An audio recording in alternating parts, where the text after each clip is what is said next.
Comment down below kung ang kalapati ba ay malas. Yan.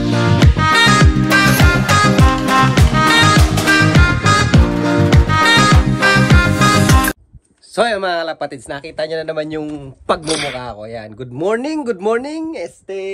Good evening sa inyong lahat. Yan. Dito tayo sa loob natin ngayon mga lodi. Yan. Share ko lang mga lodi.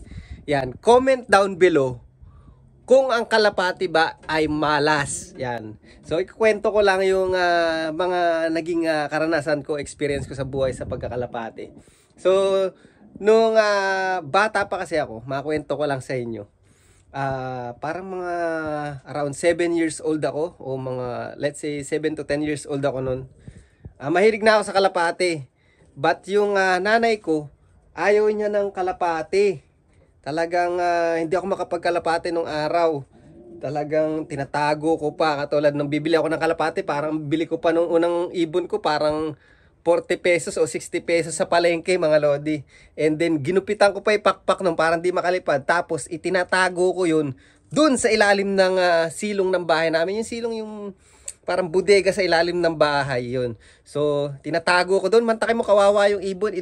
Tatakpan ko lang siya ng parang tray.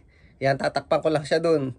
Tapos pag ang nanay ko pupunta ng palengke or aalis ng bahay, ako lang yung tao sa bahay, saka ko lang pupuntahan yung kalapati ko, pakainin ko, painumin ko.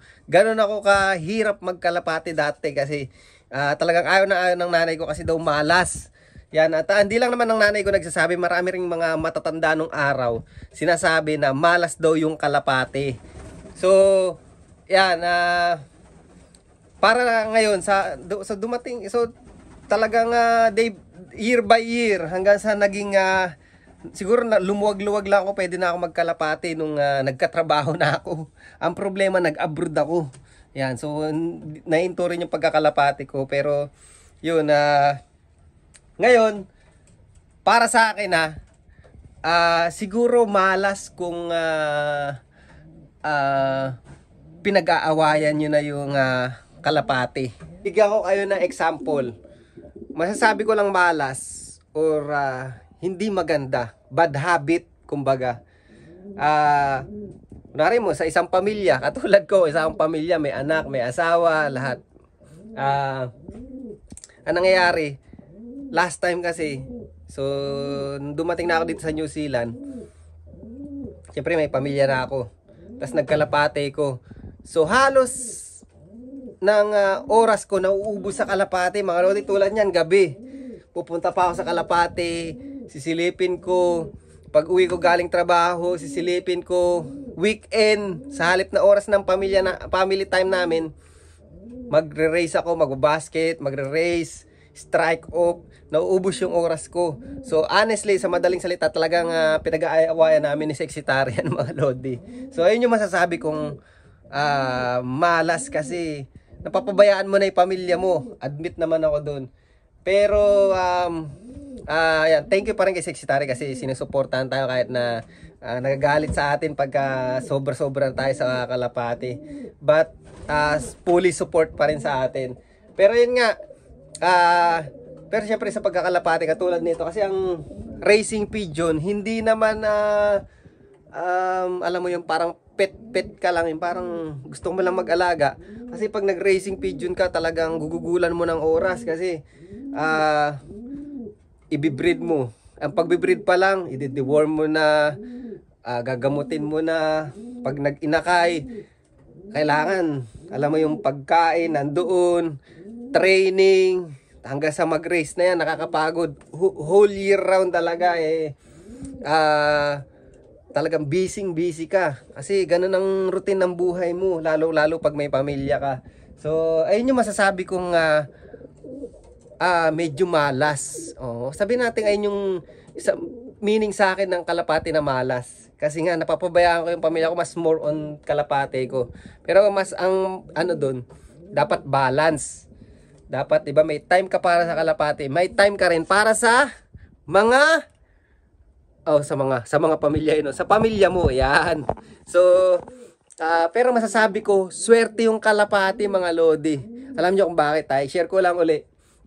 So, dito sa New Zealand, dumating ako. Talagang hindi ko pinapangarap na magkakaroon ako ng sarili kong bahay. Kasi ang bahay dito sa New Zealand talagang siguro ang milyon.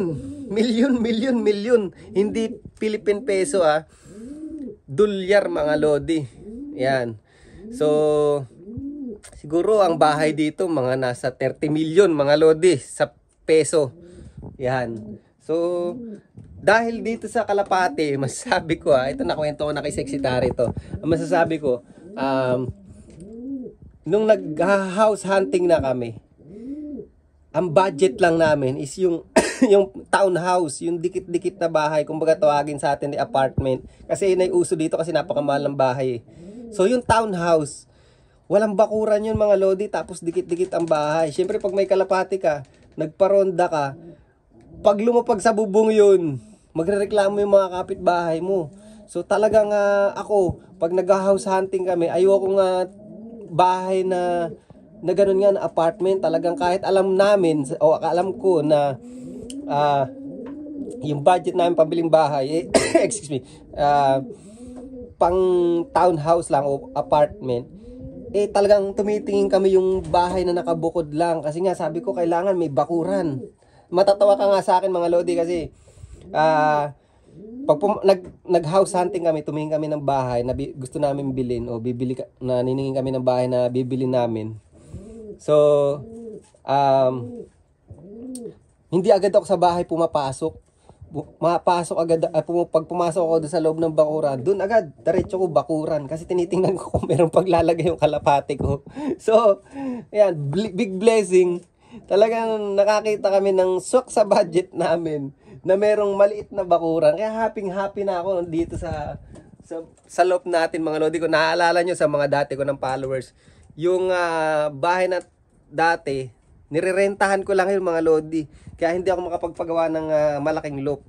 At nakita nyo naman, tagong-tago sa puno, may bubong. Pero ngayon, tingnan nyo, meron tayong open area. Kaya wala tayong dahilan para hindi maganda yung trapping natin. Kasi nung last time, may puno, lahat cover.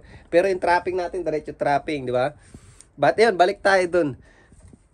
So, dahil sa Kalapate, nakabili kami ng bahay na may bakuran at solo, hindi siya apartment. Kasi nga, lagi kong pinupush si Secretary na ayoko niyan, gusto ko yung may bakuran.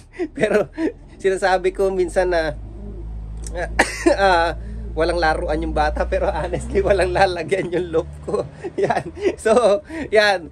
Lang yung share ko lang yung sa akin. Hindi ko alam, siguro baka ng bata kayo. Ganyan din na sinasabi din ng mga matatanda na malas yung Kalapate. So, yan. Gusto ko lang makita kung ako lang ba'y nakaranas ng ganun. Kasi ayaw na ayaw ng nanay ko yung ganyan, naririnig nyo? Ayaw naman ngayon magano yung yun, yung gumaganon. Ayaw na nanay ko yung para daw matandang. Ayan.